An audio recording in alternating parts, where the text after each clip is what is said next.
그 다음에 노름해가지고 뭐 집을 아파트 2채 넣고 배팅하는 계약. 이거 잘하는 거예요? 공공조직에 반하는 것은 안 된다. 이러한 공공정책과 이러한 고려사항이라는 것은 어떤 결론에 이르도록 하냐면, 자, 우리가 임차인의 보험을 들지 않았다는 것은 우리가 임대차 계약의 중대한 위반 사항이 아니다라는 우리가 결론에 이르는 거죠. 따라서 이 본 법률이라는 것은 우리가 사실상 우리가 제공할 수 있는 주택의 부족으로부터 나오는 거지, 우리가 핵심 사항이 그렇죠. 이게 뭐 보험을 했니 안 했니, 화재보험을 했니 안 했니, 이게 따지는 게 아니라는 뜻이죠. 따라서 특히 중요한 게 뭘까요? 임대인 자체에서는 우리가 이러한 정당한 사유, 명시된 정당한 사유가 있지 않아서는 임대차 계약을 우리가 종료시킬 수 없다, 해지할 수 없다, 해지를 금하고 있다는 501조 A항에 대한 문제가 있고, 또 사실상 임대인이 임차인에게 과도한 그러한 임대료의 인상 자체를 우리가 보호하기 위해서, 방지하기 위해서 우리가 이 법률이 있다라는 거죠. 505조 A항이 자체가. 그리고 10% 이상은 안 된다 이거죠. 10% 이상은. 그래서 우리가 어떻게 보면 임대인을 하여금 우리가 사실상 계약의 자유에도 불구하고, 사실상 임대인과 임차인 사이의 계약이라는 건 자유원칙이잖아요. 그럼에도 불구하고 법에서 뭐 강제하는 거죠.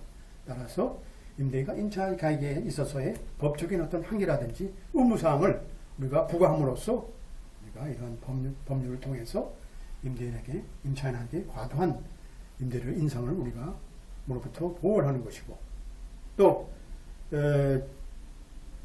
명시된 정당한 사유가 없이는 우리가 목적물에 대한 계약을 우리가 해지할 수 없도록 금하는 것들이 법의 목적이다.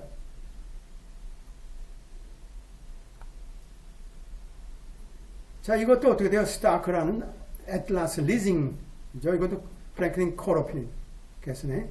하여튼 이것도 중요하죠. 이것도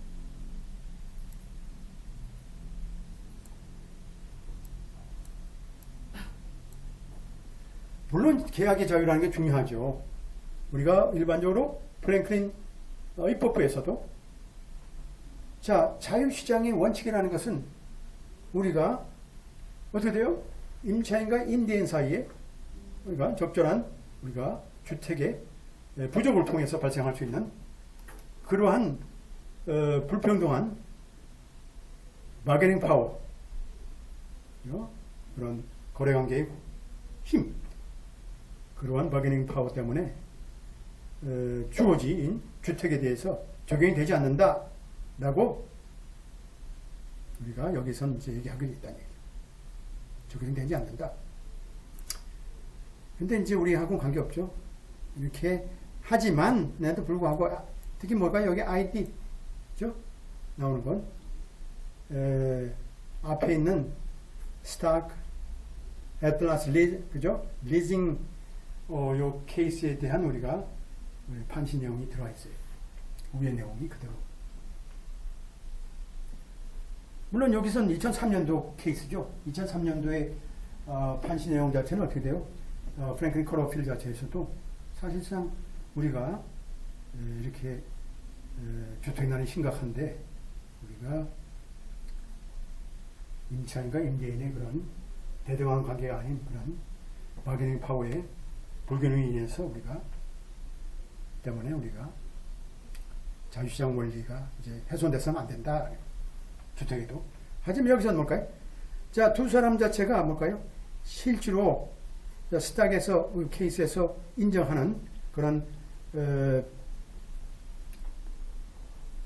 같지 않는, 그죠?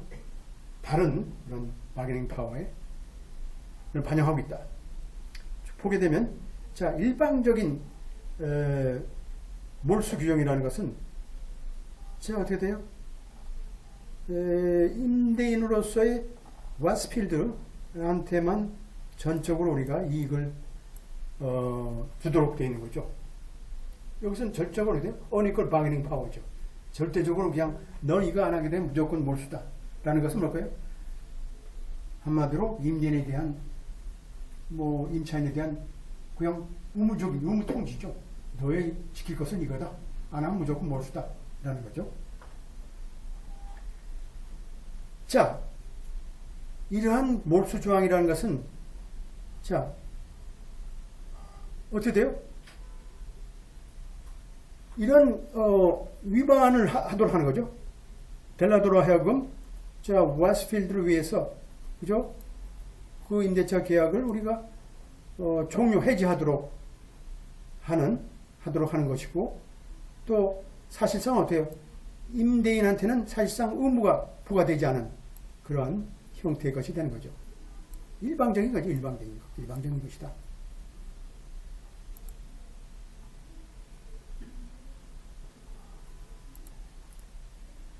자, 임대인처럼 이러한 임대인을 우리가 뭐랄까요? 이러한 임대차 계약을 몰수하도록 하는 그런 바게닝 파워, 슈퍼리어 바게닝 파워죠.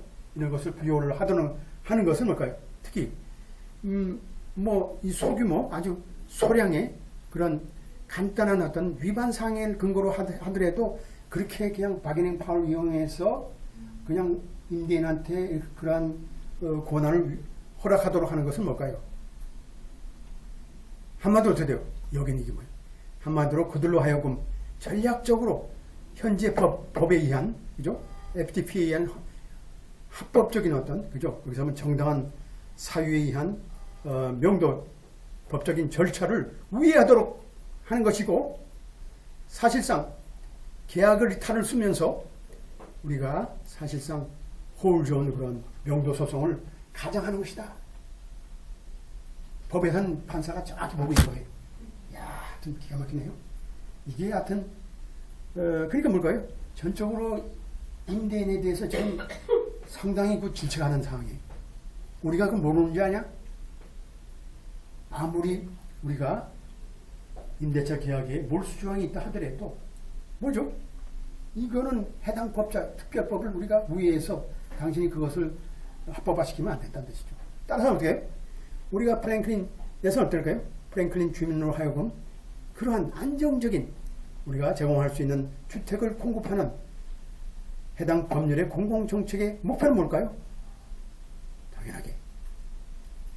그리고 또 임대인 입장에서 볼 때 그러한 말도 안 되는 그러한 명도소송을 방지하기 위한 것이는 건 뭘까요? 방지하려는 이 본 정책의 공공정책이라는 것은 뭘까요? 당연히 이러한 자유시장 원리라든지 또 계약의 자유라는 것을 우리가 능가해야 된다. 일방적인 우리가 몰수라든지 이런 조항을 우리가 주택에 적용시킴으로써 아웃웨이니까 그보다 당연하게 그런 것은 우리가 말도 안 된다. 공공정책이 우선돼야 된다는 뜻이죠. 공공정책이 우선돼야 된다. 그러니까 FTS Public Policy Outweigh 이런 뜻이죠.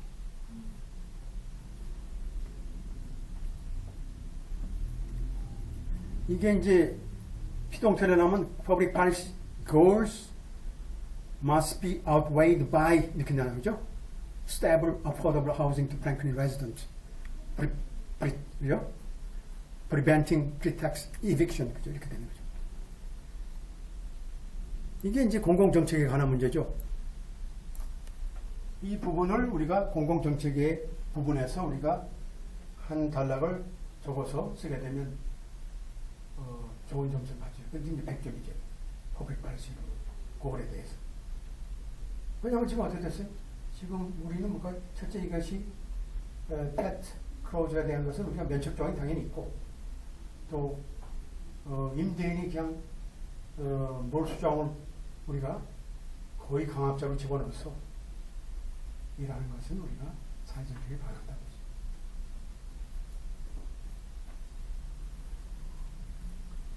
그러니까 우리가 이러한 조그만 우리가 판례 하나 보더라도 그 철학적인 것들이 다 나와 있어요. 녹아 있기 때문에 우리가 이제 법이지만 법 이전에 우리가 사람이 사는 권력 관계가 여기에 다 나타나 있죠.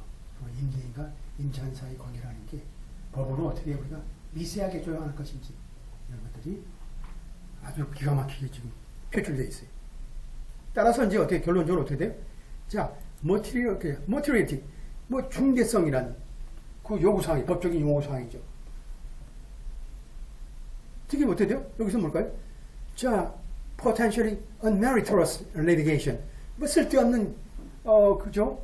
소송을 일삼는 것을 우리가 방지하기 목적을 갖고 있는 이러한 motility requirement은 뭘까요? 당연하게 남소를 방지하는 거죠. 왜냐면 이게 그냥 뭐 코에 걸면 코걸이야. 그냥 소송 걸면 돼. 왜냐면 모르니까. 일단 위반 소송. 그죠? 그래서 이런 것은 남소 방지에 중요하죠. 이것도 사회 공공 정책상이 중요한 문제죠. 따라서 임대차 계약상의 이러한 사소한 그러한 위반에 대한 우리가 몰수 조항, 그죠? 이런 것들을 허락하는 것은 사실상 우리가 보게 되면 그냥 우리가 넘쳐나는 남소 명도 소송이 엄청난 명도 소송을 가져올 것이라는 거죠. Torrent of unmeritorious eviction이니까 갈 것이다. 따라서 이러한 중대 사안에 대한 사유가 법적으로 요구하는 사항 자체를 이런 보호가 있지 않다 그러면 임대인 자체는 어떻게 돼요? 당연하게 우리가 그러한 시시콜콜한 위반에 대해서 임대인에 한 우리가 남소에 대해서 항변하는 그런 위험성에 빠질 수 있다는 뜻이죠. 예를 들어서 여기 케이스에서 델가도라는 임차인의 임대차 계약 자체는 어떻게 돼요? 뭐 악기까지 뭐 건물에 집어 못 들어오도록 했어요. 만약에 임대인의 주장처럼 몰수조항이라고 이제 한다 그러면 델가도 같은 경우 어떻게 돼요? 당연하게 목적물에 대한 임대차 계약이 해지될 것이고 또 거기서 퇴거해야 될 거고 하여튼 어떻게 보면 어리석은 그런죠.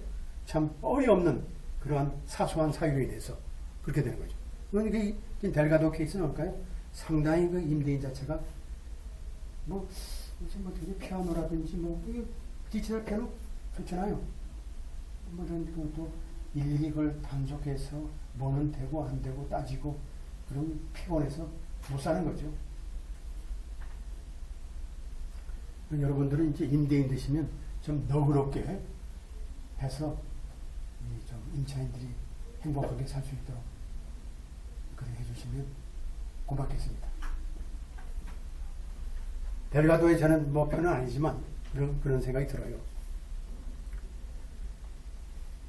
자, 예를 들어서 뭐 델가도 입장에서 예를 들어서 뭐 이런 주리 없는 바이올린을 걸어놓을 경우 그럼 어떻게 돼요? 어떤 결과가 있나요? 뭐 장식용으로 벽에다 걸어 놓는다고. 이게 결국 따른 뭘까요? 이게 뭐 갑오인 경우 혹은 또 키보드 자체를 우리가 또 보관하는 경우 이제 뭐 예를 들어서 조카 생일을 위해서 당연하게 우리가 남소를 방지하기 위한 이제 목적으로서 우리가 당연하게 어떻게 돼요?